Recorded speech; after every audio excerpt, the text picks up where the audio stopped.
Hello friends, topic जो आज हम डिस्कस कर रहे हैं अमल क्षार अवधारणाएं, एसिड बेस कॉन्सेप्ट्स। तो अमल क्षार अवधारणाओं की अपने बात करें तो रीट लेवल 2 में अमल क्षार व लवण चैप्टर दिया हुआ है हमारे को। तो पहले अमल और क्षार को डिस्कस करेंगे अपने, फिर बात करेंगे लवण की। 11th में केमिस्ट्री के अंदर आयनिक साम्य चैप्टर फॉलो होता है, उसमें भी एसिड बेस कॉन्सेप्ट।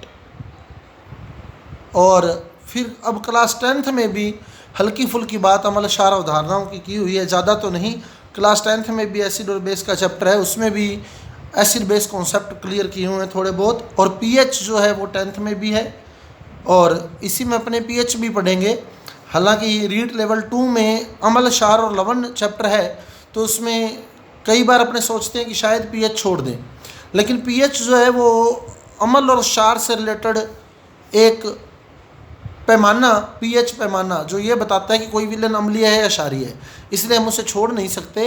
तो अमल क्षार अवधारणाओं के बाद मैं पीएच टॉपिक अपलोड करूंगा। वैसे तो मैंने पहले अपलोड किया हुआ है, लेकिन एक बार रिपीट कर दूंगा अमल क्षार अवधारणाओं के साथ। अब बात करें एसिड बेस कॉन्सेप्ट की, तो सबसे पहले तो प्राचीन अवधारणाएं,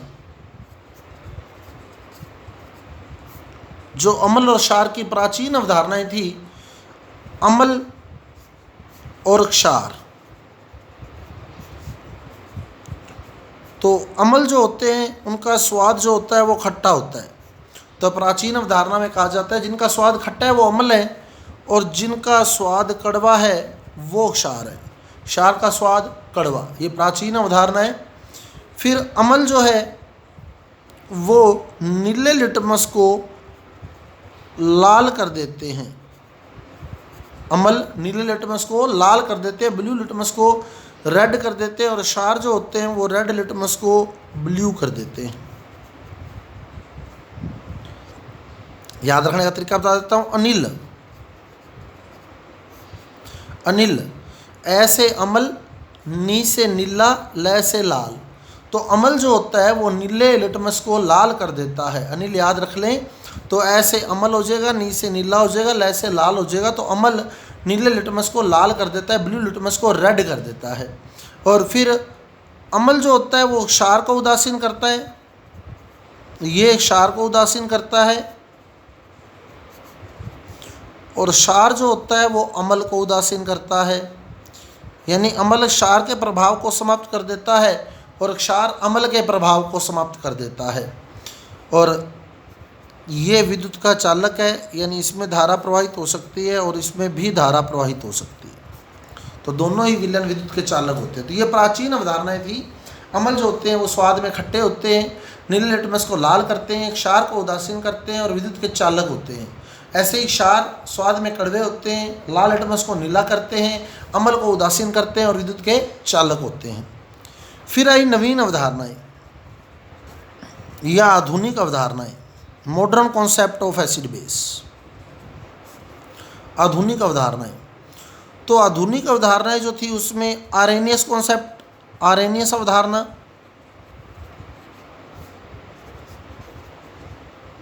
ब्रोंस्टेड लोरी कॉन्सेप्ट,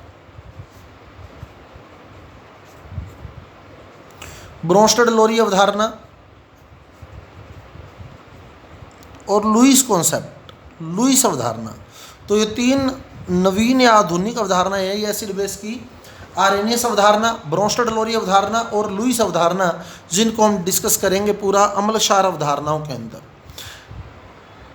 अब सबसे पहले आरएनएस अवधारणा। आरएनएस अवधारणा को डिस्कस करने से पहले मैं बात करूंगा वैद्युत अपघटय की।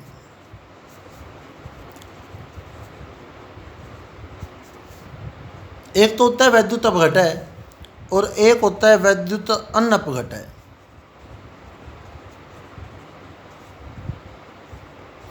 वैद्युत अपघटय और वैद्युत अनअपघटय। वैद्युत अपघटय क्या होते हैं?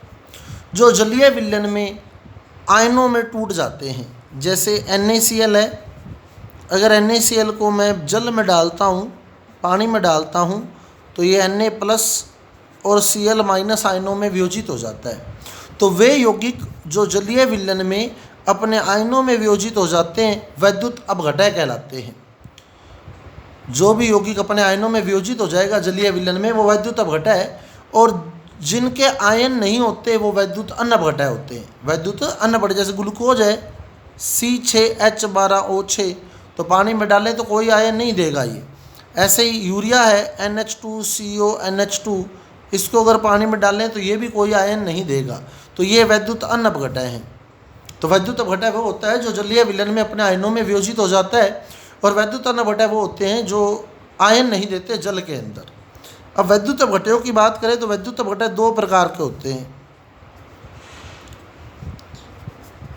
एक प्रबल स्ट्रॉन्ग और एक दुर्बल वीक।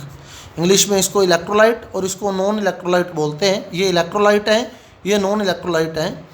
अब प्रबल वैद्युत अपघटय स्ट्रॉन्ग इलेक्ट्रोलाइट और दुर्बल वैद्युत अपघटय यानी वीक इलेक्ट्रोलाइट।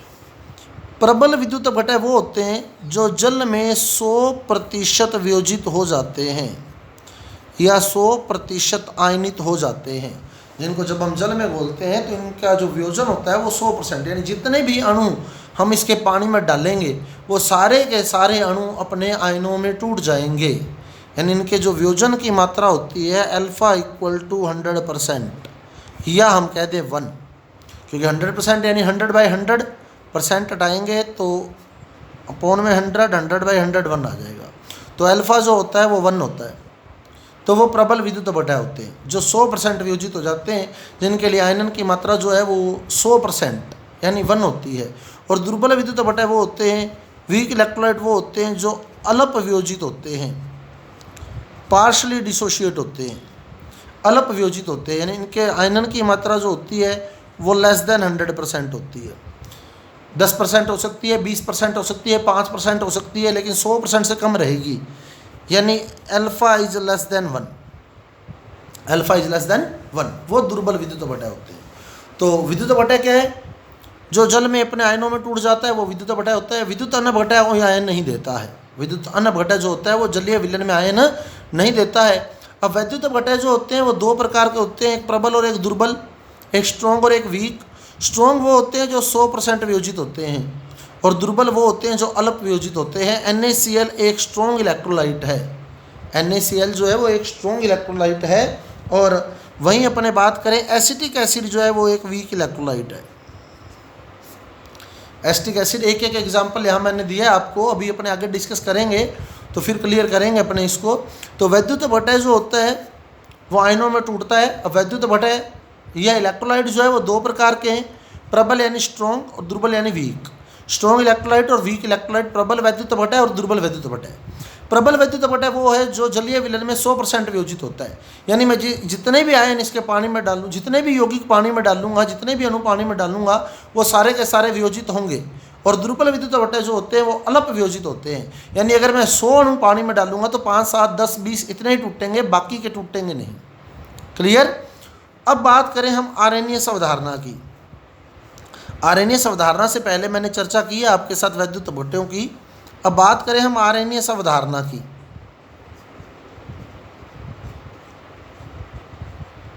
कि आरएनएस अवधारणा क्या है? आरएनएस अवधारणा कहती है वे यौगिक जो जलीय विलयन में H+ आयन देते हैं अम्ल कहलाते हैं। जिनको अगर हम पानी में घोलें और वो पानी में जाकर H+ आयन दें वो अम्ल कहलाते हैं। वे यौगिक जो जलीय विलयन में H+ आयन देते हैं अम्ल कहलाते हैं। और वे यौगिक जो जलीय विलयन में OH- आयन देते हैं क्षार कहलाते हैं। तो वे यौगिक जो जलीय विलयन में H+ आयन देते हैं अम्ल कहलाते हैं, और वे यौगिक जो जलीय विलयन में OH- आयन देते हैं क्षार कहलाते हैं।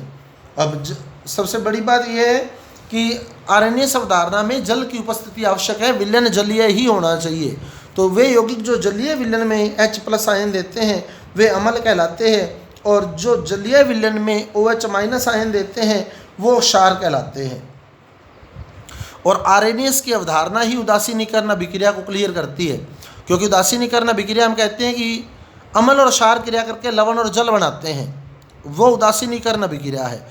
तो उदासीनीकरण अभिक्रिया को क्लियर करने वाली अवधारणा आरएनएस अवधारणा ही है, क्योंकि वे यौगिक जो जलीय विलयन में जब अम्ल और क्षार की हम क्रिया कराते हैं तो क्या बनता है? लवण और जल। क्यों? क्योंकि अमल H प्लस दे देगा, क्षार OH माइनस दे देगा, H प्लस और OH माइनस से जल बन जाएगा। तो उदासीनीकरण अभिक्रिया की व्याख्या जिस अवधारणा के आधार पर की जाती है वो अवधारणा है आर्रेनियस अवधारणा। क्लियर? तो ध्यान रखना ये बात, उदासीनीकरण अभिक्रिया की व्याख्या आर्रेनियस अवधारणा के आधार पर की जाती है। अब आर्रेनियस अवधारणा में हम देखें तो अम्ल वे पदार्थ हैं जो जलीय विलयन में H प्लस आयन देते हैं और क्षार वे पदार्थ हैं जो जलीय विलयन में OH माइनस आयन देते हैं। अब पहली बात करें अम्ल की, तो अम्ल जो होते हैं वो दो प्रकार के होते हैं, एसिड दो प्रकार के होते हैं, एक प्रबल अम्ल यानी स्ट्रॉन्ग एसिड और एक दुर्बल अम्ल यानी वीक एसिड। ऐसे ही क्षार भी दो प्रकार के होते हैं,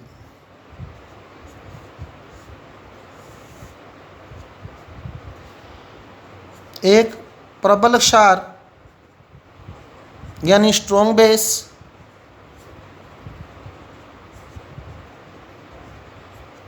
और एक दुर्बल क्षार यानी वीक बेस। अम्ल दो प्रकार के हैं, प्रबल और दुर्बल, स्ट्रॉन्ग और वीक। क्षार भी दो प्रकार के हैं, प्रबल और दुर्बल, स्ट्रॉन्ग और वीक। तो अम्ल दो प्रकार के हैं, क्षार भी दो प्रकार के हैं। अब बात करूं पहले मैं अम्ल की, तो अम्ल जो है प्रबल अम्ल, प्रबल अम्ल कौन कौन से? हमने प्रबल ही याद रखने हैं क्योंकि दुर्बल के एग्जाम्पल बहुत हैं। तो प्रबल को छोड़कर जितने भी अम्ल होंगे वो सारे दुर्बल ही होंगे। H2SO4 प्रबल अम्ल का एग्जाम्पल है, HCl प्रबल अम्ल का एग्जाम्पल है, HNO3 प्रबल अम्ल का एग्जाम्पल है और HClO4 परक्लोरिक अम्ल ये भी प्रबल अम्ल है। सल्फ्यूरिक अम्ल, हाइड्रोक्लोरिक अम्ल, नाइट्रिक अम्ल, HClO4 परक्लोरिक अम्ल ये प्रबल अम्ल है। इनके अलावा जितने भी अम्ल हैं वो सारे दुर्बल हैं, जैसे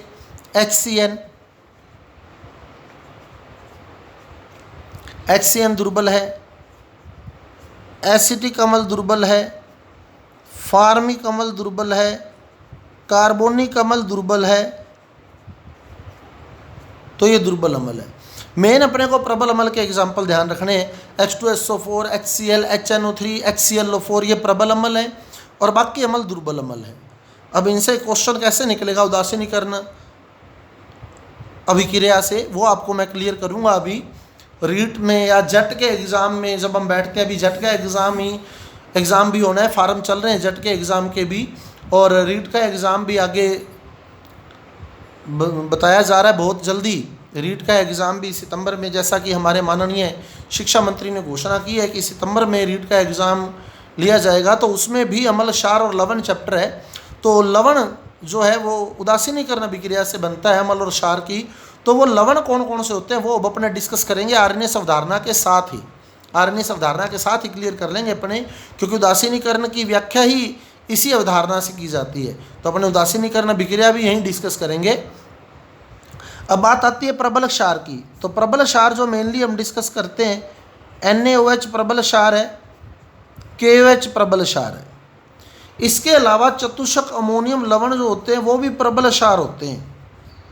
चतुष्क अमोनियम लवण ये अभी बता दूंगा मैं आपको कि क्या है चतुष्क अमोनियम लवण, ये भी प्रबल क्षार होते हैं। चतुष्क अमोनियम लवण भी प्रबल क्षार का एग्जाम्पल है, चतुष्क अमोनियम लवण भी। और दुर्बल क्षार में इनको छोड़कर बाकी सारे क्षार दुर्बल हैं। जैसे मैं एक दो एग्जाम्पल लिख देता हूँ। NH4OH दुर्बल क्षार है, BaOH की ट्वाइस बेरियम हाइड्रोक्साइड दुर्बल क्षार है। तो ammonium hydroxide, barium hydroxide, aluminium hydroxide, calcium hydroxide, zinc hydroxide सारे दुर्बल क्षार हैं। तो अब आप देखिए ये OH दे सकता है और ये H दे सकता है। जो H दे सकता है वो अम्ल है, जो OH दे सकता है वो क्षार है। क्लियर? जो H प्लस आयन दे सकता है आर्रेनियस अवधारणा के अनुसार वो अम्ल है, और जो OH माइनस आयन दे सकता है आर्रेनियस अवधारणा के अनुसार वो क्षार है। NaOH प्रबल क्षार है, KOH प्रबल क्षार है। अब चतुष्क अमोनियम लवण क्या है? अमोनियम हाइड्रोक्साइड जो हमने पढ़ा NH4OH यहाँ लिख रहा हूँ मैं ओपन करके, H4OH, तो NH4 पे प्लस है, OH पर माइनस है। अब इसके जो चारों H हैं उनको हटाकर अगर मैं 4 एल्किल लगा दूं, यहाँ भी एल्किल समूह लगा दूं, मैथिल एथिल कुछ भी, यहाँ भी एल्किल लगा दूं, यहाँ भी एल्किल लगा दूं, यहाँ भी एल्किल लगा दूं, तो ये चतुष्क अमोनियम हाइड्रोक्साइड बन जाता है। चतुष्क अमोनियम हाइड्रोक्साइड, सॉरी यहाँ लवण नहीं आएगा, हाइड्रोक्साइड आएगा, चतुष्क अमोनियम हाइड्रोक्साइड। ये प्रबल क्षार है, चतुष्क अमोनियम हाइड्रोक्साइड प्रबल क्षार है। अमोनियम हाइड्रोक्साइड NH4OH होता है, चारों H हटा के अगर मैं 4 एल्किल लगा देता हूं तो वो चतुष्क अमोनियम हाइड्रोक्साइड बन जाता है, जो कि एक प्रबल क्षार का एग्जाम्पल है। क्लियर, उम्मीद करता हूं आपको समझ आ रहा होगा। पहले भी मैंने आपसे एक रिक्वेस्ट की थी कि अगर आपको समझ आता है तो कृपया वीडियो को ज़्यादा से ज़्यादा शेयर करें, ताकि किसी ज़रूरतमंद के पास पहुँच सके, जो अफोर्ड नहीं करता कोचिंग संस्थानों को, उस तक ये वीडियो पहुंच सके और वो राजकीय सेवा में चयनित होकर अपने परिवार का पालन पोषण बखूबी कर सके। यही मेरा एकमात्र उद्देश्य है इन वीडियो को अपलोड करने का। जीके की वीडियो भी मैं अपलोड कर रहा हूं, तो वो भी आप लोग देखें।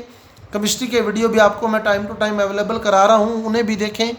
अगर आपको कोई डाउट रहता है तो मैं फिर बता दूँ, आप कृपया कमेंट बॉक्स में लिखें उस डाउट को। मैं प्रयास करूंगा मेरी ओर से कि आपका डाउट मैं 100% क्लियर कर सकूं। तो प्रबल अम्ल H2SO4 HCl HNO3 HClO4, प्रबल क्षार NaOH। अब बात करें हम लवण की, तो लवण कैसे बनता है? अम्ल और क्षार क्रिया करके लवण और जल बनाते हैं। इस अभिक्रिया को हम उदासीनीकरण अभिक्रिया कहते हैं। 1-2 एग्जाम्पल दूंगा, उसके बाद आप अपने आप करके देखना। तो लवण कैसे बनता है? लवण, अब लवण मैं यहीं क्लियर करूंगा आपको। उदासीनीकरण अभिक्रिया एक्चुअल में मैं क्लियर कर रहा हूं, और फिर वहाँ लवणों के प्रकार भी मैं आपको बता दूंगा, और कैसे आपको छांटना है क्वेश्चन में वो भी बता दूंगा। तो अम्ल प्लस क्षार जब आपस में क्रिया करते हैं तो लवण और जल बनाते हैं। इस अभिक्रिया को हम उदासीनीकरण अभिक्रिया कहते हैं। और क्योंकि अम्ल जो होता है आर्यनीय अवधारणा के अनुसार वो H+ देता है, और क्षार जो होता है वो आर्यनीय अवधारणा के अनुसार OH- आयन देता है, तो H+ और OH- जुड़ के HOH बनाएंगे, जल बनाएंगे। इसके साथ ही बनाएंगे लवण। क्लियर? तो अम्ल और क्षार आपस में क्रिया करके लवण और जल बनाते हैं। यह अभिक्रिया उदासीनीकरण अभिक्रिया कहलाती है। अब लवण कितने प्रकार के होते हैं? तो लवण जो होते हैं वो 4 प्रकार के होते हैं।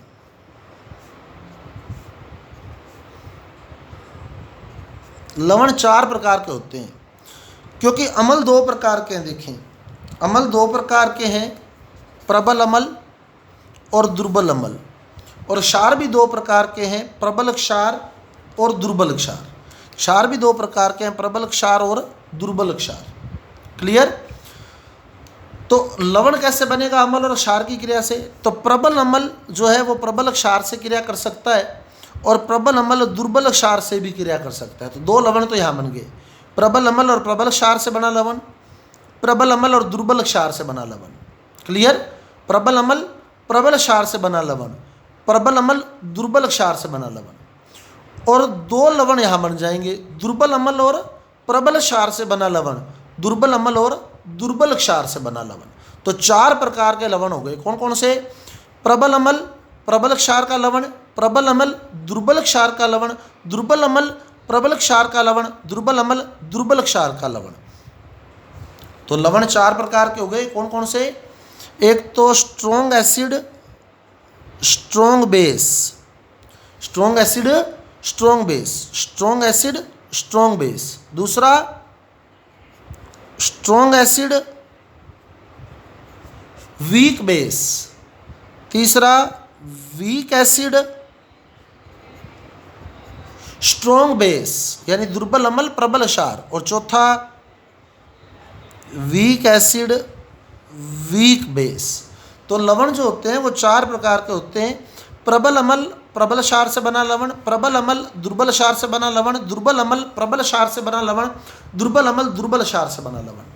अब अपने जो जेट में या जो रीट में सेकंड ग्रेड में क्वेश्चन आने की प्रोबेबिलिटी है वो कोई ना कोई लवण हमारे को दे देता है और उससे उसका प्रकार हमसे पूछ लेता है कि ये कौन से प्रकार का लवण है, और 4 ऑप्शन आपके सामने क्लियर होंगे। प्रबल अम्ल प्रबल क्षार का लवण है, प्रबल अम्ल दुर्बल क्षार का लवण है, दुर्बल अम्ल प्रबल क्षार का लवण है, या दुर्बल अम्ल दुर्बल क्षार का लवण है। जैसे अब कैसे छांटेंगे अपने, देखो प्रबल अम्ल के एग्जाम्पल आपने लर्न रखने, प्रबल क्षार के एग्जाम्पल आपने लर्न रखने। प्रबल अम्ल में 4 example H2SO4 HCl HNO3, mainly ये 3 ही एग्जाम्पल पेपर में पूछे जाते हैं। प्रबल क्षार में 2 एग्जाम्पल ये याद रखने। तो ये प्रबल क्षार हो गए NaOH और KOH, और प्रबल अम्ल हो गया H2SO4 HCl HNO3। अब जैसे मेरे को उसने एग्जाम्पल दे दिया CH3COONA किस प्रकार का लवण है, CH3COONA किस प्रकार का लवण है। प्रबल अम्ल प्रबल क्षार, प्रबल अम्ल दुर्बल क्षार, दुर्बल अम्ल प्रबल क्षार, दुर्बल अम्ल दुर्बल क्षार।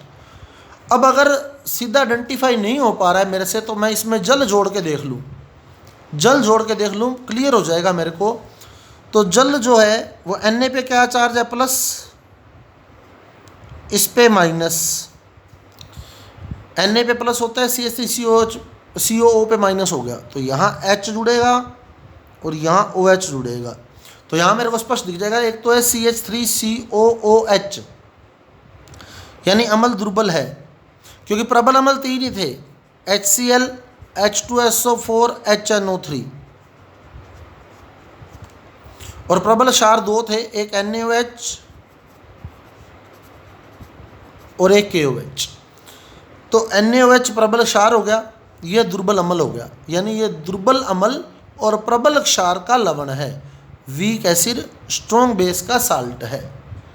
क्लियर, उसमें जल जोड़ के देख लेना। अगर फिर भी आपको समझ नहीं आता तो आप हमेशा ध्यान रखें, यहीं से आपको क्लियर हो जाएगा।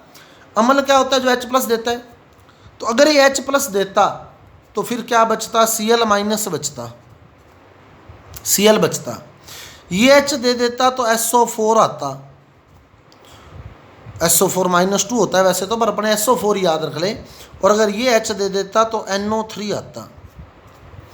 तो HCl से तो Cl आता, H2SO4 से SO4 आता, HNO3 से NO3 आता। तो अगर किसी लवण में Cl है, SO4 है, NO3 है, तो इसका मतलब उसमें जो अम्ल यूज हुआ है वो प्रबल यूज हुआ है, क्योंकि अम्ल का H+ तो जल में चला गया, अम्ल का H+ तो जल में चला गया, तो H तो जल में चला गया, ये H तो जल में चले गए। तो ये वाले जो पार्ट हैं ये लवण में आएंगे। जैसे देखें आप लोग, मैंने लिखा Na2SO4, Na2SO4। अब देखें आप, SO4 दिख रहा है आपको, तो SO4 दिख रहा है, तो SO4 H2SO4 से आया है, क्योंकि उसका H तो जल में चला जाएगा, पर जो बाकी का पार्ट है, Cl है, SO4 है, NO3 है, ये लवण में आएंगे। तो SO4 लवण में आ गया, तो इसका मतलब ये स्ट्रॉन्ग एसिड से आया है, H2SO4 से आया है। तो आपको SO4 देख के पता लग जाना चाहिए कि एसिड स्ट्रॉन्ग है, अम्ल प्रबल है। क्लियर। ऐसे प्रबल क्षार देखें, NaOH और KOH है, NaOH और KOH ये प्रबल क्षार है। तो इसका जो OH पार्ट होता है वो तो जल में चला जाता है, तो जो Na होता है वो लवण में आता है, और ऐसे ही इसका OH भी जल में चला जाता है, जो K होता है वो लवण में आता है। तो अब यहाँ देखिए, जैसे Na आ गया, तो Na देख के ही आपको पता लग जाना चाहिए कि Na जो है वो प्रबल क्षार से ही आ सकता है, तो ये प्रबल क्षार है। क्लियर, Na देख कर प्रबल क्षार है। अब इसमें मैं देखूँ Cl नहीं है, SO4 भी नहीं है, NO3 भी नहीं है, तो इसका मतलब प्रबल अम्ल नहीं है, तो यानी अम्ल दुर्बल है, डायरेक्ट पता लग सकता है। इसमें देखें SO4 है, तो SO4 प्रबल अम्ल से आया है, और Na है, तो इट मीन Na जो है वो प्रबल क्षार से आया है। क्लियर। अब जैसे और एग्जांपल देखें, जैसे मैंने ये लिख दिया NH4Cl। अब पहले तो मैं अम्ल पहचानूंगा, Cl है तो वो, अब फिर देख लें प्रबल अम्ल जो है HCl H2SO4 HNO3, इनके H तो चले जाएंगे जल में, H+ तो जल में चला जाएगा, तो जो बचेगा Cl SO4 NO3 वो लवण में आएगा। अब ये लवण दिया उसने, तो इसमें Cl आया, देखो Cl आया है, तो Cl स्ट्रॉन्ग एसिड से आ सकता है, यानी इसमें एसिड स्ट्रॉन्ग है। क्लियर, समझ आ रही है तो प्लीज़ गौर से देखें, रिपीट करें एक बार 2 बार, 2 मिनट का पीछे रिपीट कर दें आप इसको, आपको वहाँ क्लियर होगा बिल्कुल कि इसका H तो पानी में चला गया, Cl लवण में आ गया, तो Cl स्ट्रॉन्ग एसिड से आया है। अब क्षार 2 प्रबल थे, NaOH और KOH, तो OH तो पानी में गए, तो बचे क्या Na और K। क्या इसमें Na और K लगा है? नहीं लगा, तो इसका मतलब क्षार दुर्बल है, वीक बेस है, क्योंकि अगर Na और K लगा होता तो ही स्ट्रॉन्ग बेस होता, Na और K लगा होता तो ही स्ट्रॉन्ग बेस प्रबल क्षार होता। अब ना Na लगा ना K लगा, इसका मतलब क्षार जो है वो दुर्बल है। ऐसे ही देखें एक एग्जांपल और, CH3COONH4, CH3COONH4। पहले तो मैं ये देखूंगा कि SO4 नहीं है, Cl नहीं है, NO3 नहीं है, ना ही ClO4 है, और देखना है तो ClO4 भी नहीं है, तो यानी अम्ल प्रबल है ही नहीं। क्योंकि दुर्बल अम्ल के बहुत एग्जाम्पल हो सकते हैं, लेकिन प्रबल अम्ल के सिलेक्टेड एग्जाम्पल है तो वो हम लर्न रख लें। तो SO4 भी नहीं है इसमें, Cl भी नहीं है इस लवण में, NO3 भी नहीं है इस लवण में, ClO4 भी नहीं है इस लवण में, तो इसका मतलब इसमें प्रबल अम्ल का हिस्सा नहीं है। तो यानी इसमें जो अम्ल है वो दुर्बल है, वीक एसिड है, एसिड वीक है, ये पता लग गया अपने को। क्लियर, क्योंकि अगर अम्ल प्रबल होता तो चाहे SO4 लगा होता, चाहे Cl लगा होता, चाहे NO3 लगा होता, चाहे ClO4 लगा होता, कुछ ना कुछ इसमें लगा होता, पर इन चारों में से कुछ भी नहीं लगा, तो इसका मतलब अम्ल जो है वो दुर्बल है, एसिड वीक है, इसके अंदर वीक एसिड है।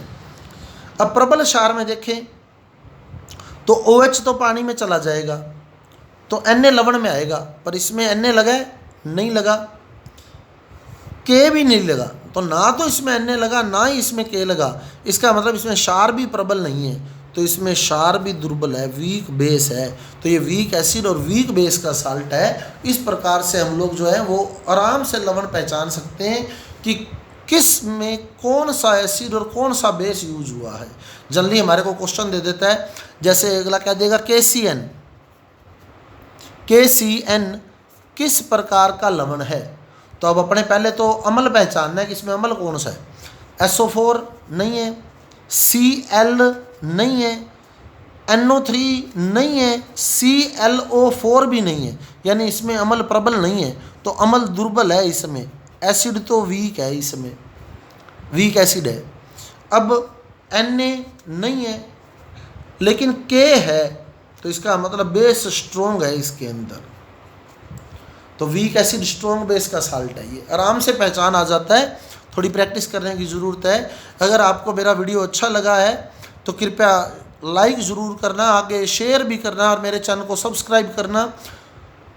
और अगले वीडियो में मैं ब्रोस्टेड लोरी और लुईस दोनों अवधारणाएं क्लियर कर दूंगा। अब इस वीडियो के अंदर मैंने आर्यनियस अवधारणा क्लियर किया है, और आर्यनियस अवधारणा जो व्याख्या करती है उदासीनीकरण की, उसको भी स्पष्ट करने का प्रयास किया है। और लवण, एक छोटा सी बात मैंने आपको बताई है कि लवण जो होते हैं वो 4 प्रकार के होते हैं। प्रबल अम्ल प्रबल क्षार से बन सकता है, प्रबल अम्ल दुर्बल क्षार से बन सकता है, दुर्बल अम्ल प्रबल क्षार से बन सकता है, दुर्बल अम्ल दुर्बल क्षार से बन सकता है। और उसको छांटने का तरीका, क्योंकि एक जनरल सा क्वेश्चन आता है, अगला लवण हमारे को दे देता है और पूछ लेता है कि इसका प्रकार कौन सा है, तो उसे कैसे छांटे। तो नेक्स्ट वीडियो में ब्रोस्टेड लोरी और लुईस अवधारणा हम लोग उठाएंगे। Thank you.